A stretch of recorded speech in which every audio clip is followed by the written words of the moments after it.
and so we are discussing about the torque slip characteristics of a 3-phase induction motor, and which is very important. It gives us an opportunity to understand how the machine settles down to a particular operating point, and under no load condition I told you it will be like this. Now, I will further examine what it is going to do if there is a real load torque present on the machine. So, let us imagine and I will draw in a very large scale. So, that this always draw the torque slip characteristics correctly. Correctly means do not draw a torque slip characteristics of a well designed induction motor something like this, S equal to 1, S equal to 0. Students are often found that they draw it like this, and no, never draw, because the T max for a well designed motor will be close by S equal to 0. A typical value I told it is S equal to 0.1. So, just do not draw like this. So, this is the thing, and this is suppose S equal to 1, this point, and this is S equal to 0. And I told you also it is a good practice. So, this side is slip, and this way also you draw, this is 1, this way you draw speed, which is NR, and the NR value is just opposite, NR equal to 0, and this is NR equal to NS, like this. And then the torque slip characteristics will be somewhat like this. Initially it is very steep, and then it goes like this. This is Ts, and this is T max, T E max, expression of which we know, and this is the slip at which maximum torque occurs, is called alpha. And I told you that if the opposing torque is friction, which is very little, suppose this is the level of T friction present on the shaft of the machine, this is T friction. You switch on the supply, this is your starting torque, and machine will accelerate, it will go like this all the way, and then it will finally settle down here, which is very close to synchronous speed, and machine is running like that, and then the machine is said to be running at a under no load condition. Of course, you have not purchased a motor to run it under no load condition. You want that your motor serves some mechanical load. For example, the motor will raise water to a tank at a certain height. Then really opposing torque will come, and there the mechanical torque will be developed, and the motor is going to do some mechanical work. Or suppose the motor is doing some rolling operation in a steel plant, then opposing torque really comes. Now, I will formulate. So, this is the no load speed n at 0, which is very close to Ns. Now, let us imagine. So, here is your motor, and I will just show it like this.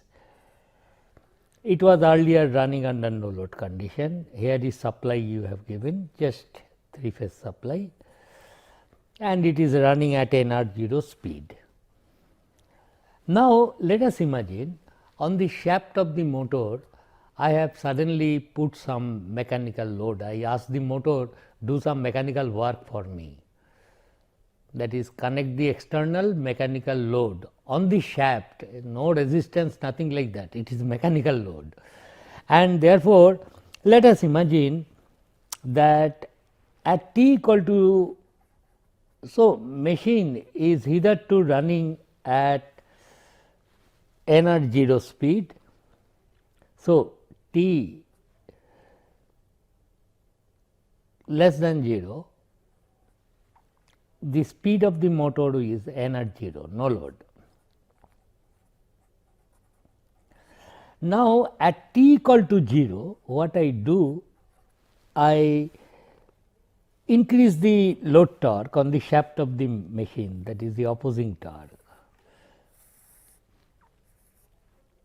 A step jump I give suddenly on the shaft of the motor. So, machine was nicely running here.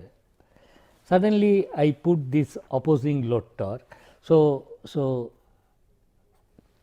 it is like this. From T friction, the net opposing torque is T load. So, this is T load plus T friction, whatever is there, that is there. So, this will be, suddenly motor will see at t equal to 0 impose TL opposing, which is generally denoted by TL load torque. Okay. Suddenly I have put. So, machine was running like this and I have put an opposing torque. Now, what the motor is going to do? I told you motor is nothing but an inertia. It will accelerate provided the electromagnetic torque is greater than the opposing torque, or it will run steadily at some RPM when these two are equal, or it will decelerate if electromagnetic torque developed by the machine is less than the opposing load torque. These are the three things we know from Newton's laws of motion.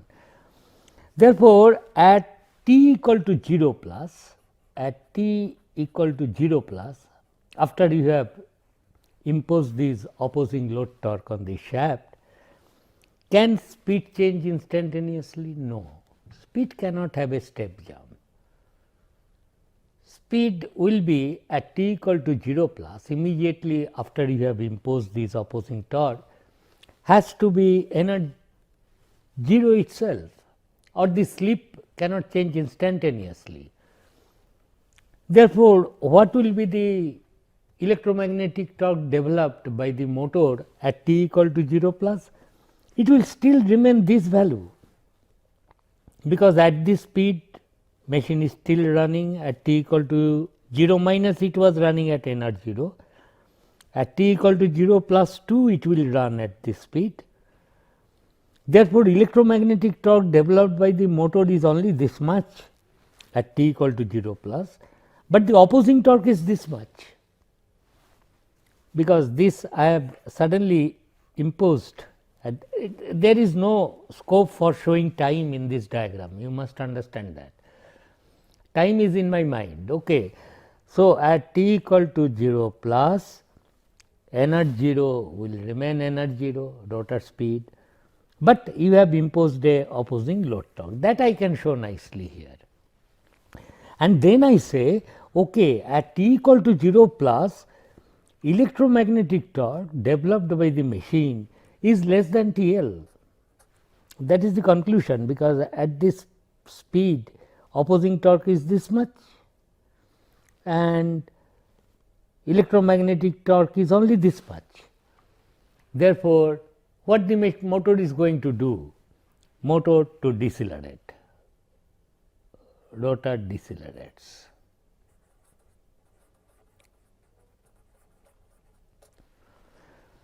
Now, rotor decelerates means speed decreases, therefore, operating point starts moving, speed will now decrease, this way it will move. A time will come when it will come here,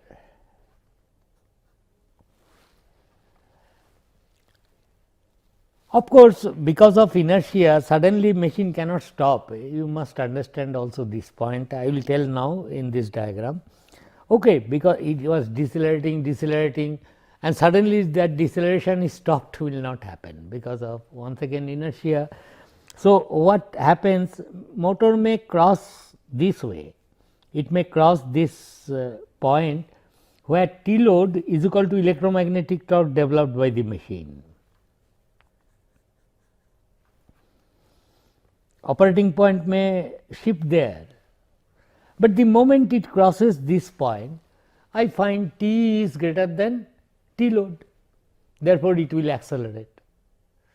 Therefore, maybe after few oscillations here, it will go this way, then it will come, it will do few oscillations here. Of course, finally, it will settle down there because the moment it comes, speed tide to decrease. So, operating point, machine always try to seek this point as its final settled point. So, after maybe few oscillations, it will come here. So, once again you see this is the black one is the characteristics of the motor, and load torque is the characteristics of the load, which demands constant load torque at all the speeds. Two things are entirely different, but if you superpose one above the other, then the point of intersections are important. That is, this is the point of intersection, and machine will now run therefore at this RPM NR, which will be further less than the no load speed, but nonetheless close by to Ns. Imagine you have increased the load further, T load 1, T load 2. Once again you have, it was running here with supplying T load, you increase the opposing load torque further, then I know, okay, arguing like this, once again machine will try to come and settle down here, is not? Increase it further, opposing load torque, operating point will come here, and you know it will go on running at final speed, which is now less than synchronous, and it is visible. I mean, no load speed was very close to synchronous, but as you go on increasing the load, it will be running at lesser and lesser speed steadily. Okay. Now, in this way the opposing load torque can be increased. Of course, variation of the speed from no load to full load of course, the term I should not use, I am not told what full load is, but as you go on increasing the load torque, speed drops. But speed will not drop by a very large amount because of the fact this is only this value of NR, this is only 10% of NS, I mean some typical value, is not? Only by 10% the speed may change. As you proceed like this, increase, it will come run here, but this variation of speed or variation of sleep is only very little. Therefore, induction motors earlier days people used to say that it is a almost a constant speed motor, like a DC shunt motor. If you do not touch field winding of a DC shunt motor, variation of speed from no load to full load is very little, almost like a constant speed motor, because variation of speed, if it is a 4-pole 50 Hz machine, it is 1500 RPM, 10% of that 0.1, only the speed may change by 150 RPM or so as you go towards that side. Now, coming to the full load torque, what is full load torque and how it should be decided upon. Okay, let us go ahead further. You go on increasing the load torque, operating point moves to the right, it comes here like that. Suppose you increase the load torque beyond the torque which the motor is capable of doing, maximum torque motor is capable of doing, that is T max. Suppose somebody says, okay, it is working here fine, but I will increase the load torque, opposing torque beyond T max. What is going to happen? Okay, if you are starting from this point, load torque greater than electromagnetic torque, machine decelerates, it comes here, load torque is still greater than T max even, speed will further decrease, and as you can see operating point moves like this, and as the load torque, opposing torque you have made greater than T max, and at no point in this range 0 to 1 this trend is going to be reversed, that is TL is always greater than T developed whatever point you take. So, what will happen? Machine will finally come down to standstill. Therefore, you see this way, if you go on increasing load torque, when the load torque demand is greater than T max, then the final steady state operating point running at some RPM is not available, that operating point itself is not there, and machine will eventually come to a stop. So, the question is, when you increase the load torque on the shaft of the machine, you should be a bit careful.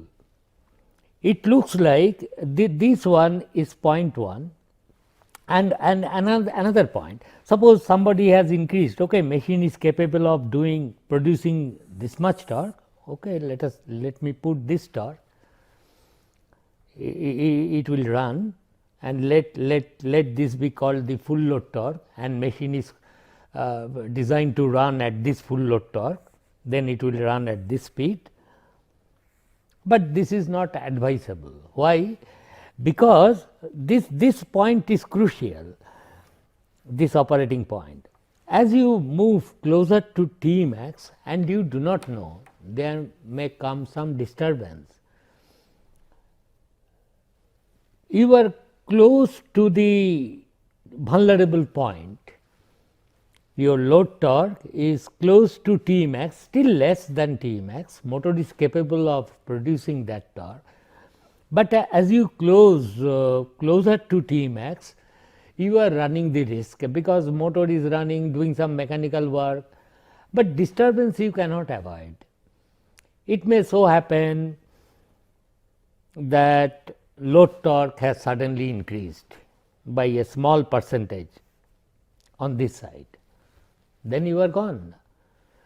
If by chance load torque increases by 10% or 20%, then this value, it crosses that dreaded point, that where machine will not be able to recover and give you a final operating point running steadily at some RPM. Therefore, it is quite advisable your load torque, full load torque you design such that it is not very near to T max. Although theoretically it is possible, one may design, okay, a machine is capable of developing T max, but is it prudent to do that? No, because disturbances will be always there. Load torque may suddenly increase this way, that way.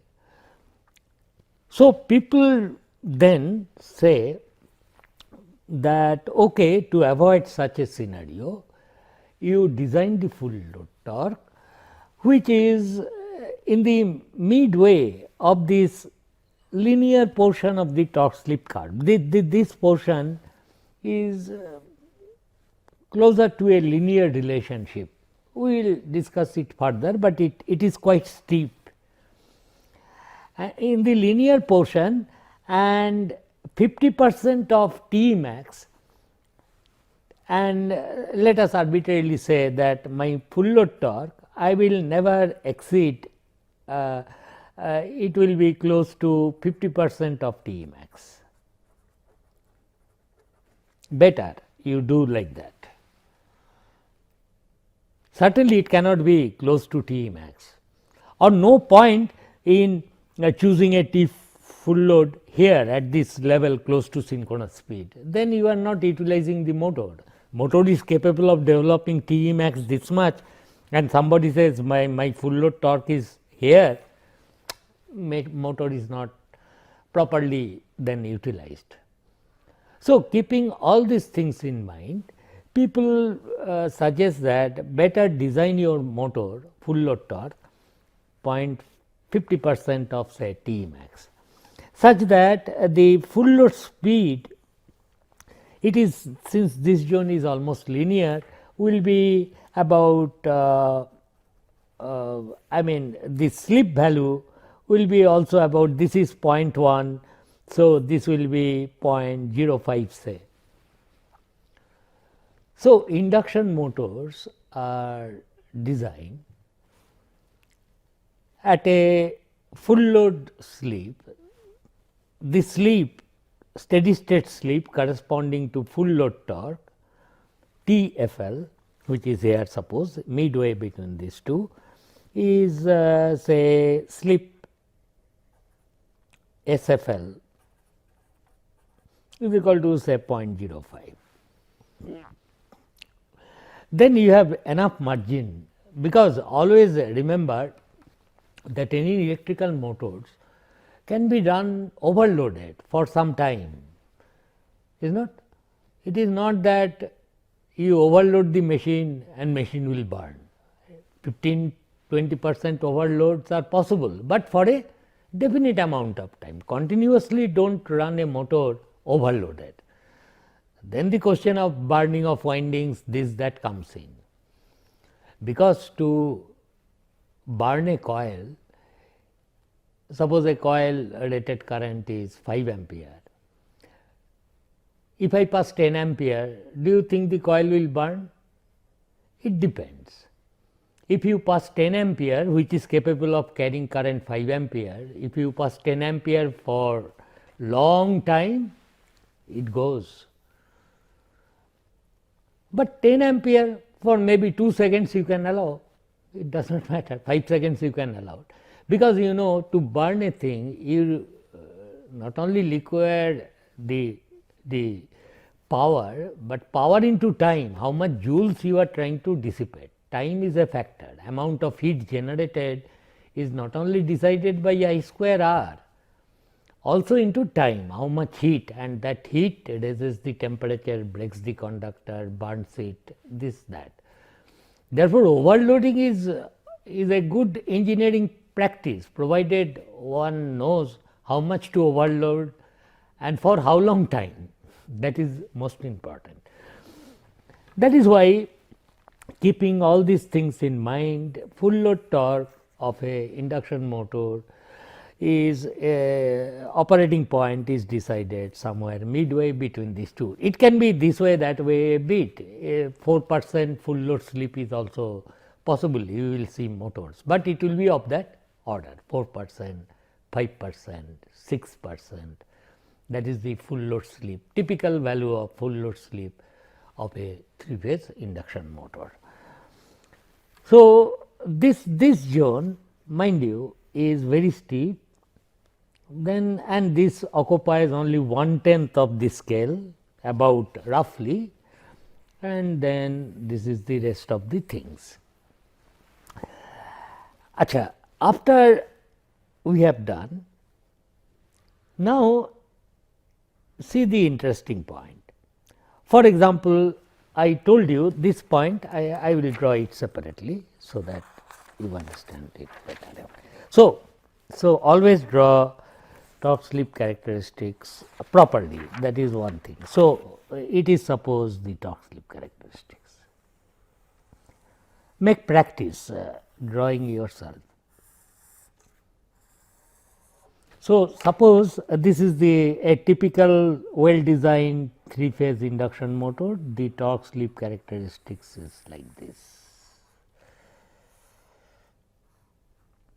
This is once again S equal to 1, this is S equal to 0, this is T max.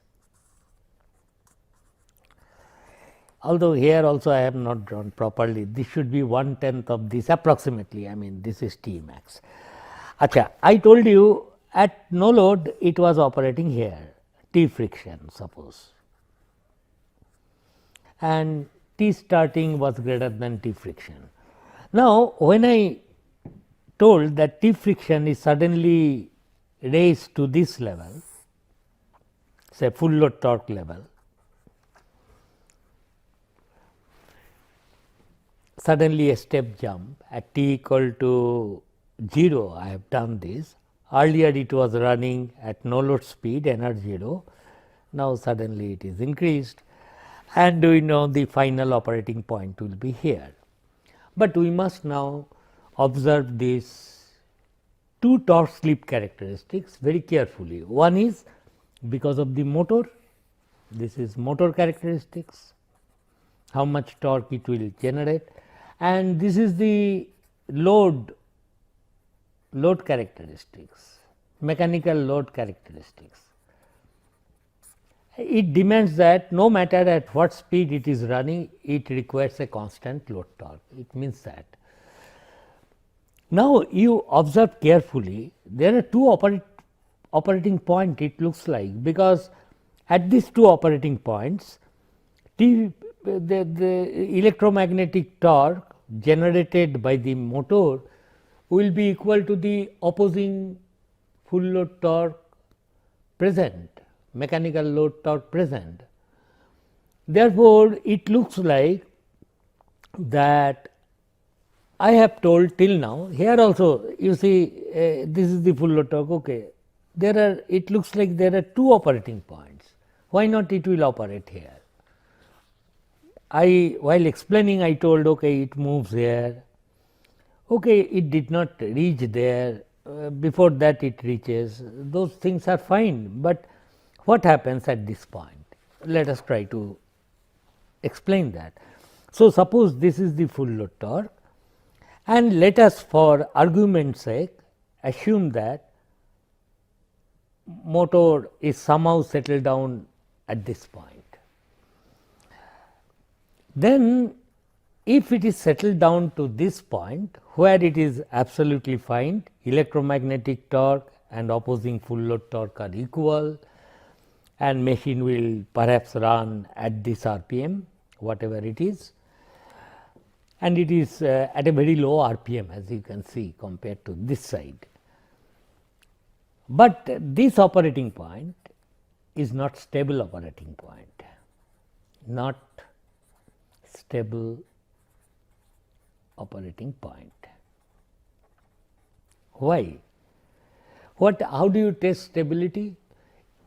Suppose we say that a ball kept in a bowel, this is the floor, you have another bowel which is kept inverted, keep these two balls, this one is stable, this ball is not stable, critically stable,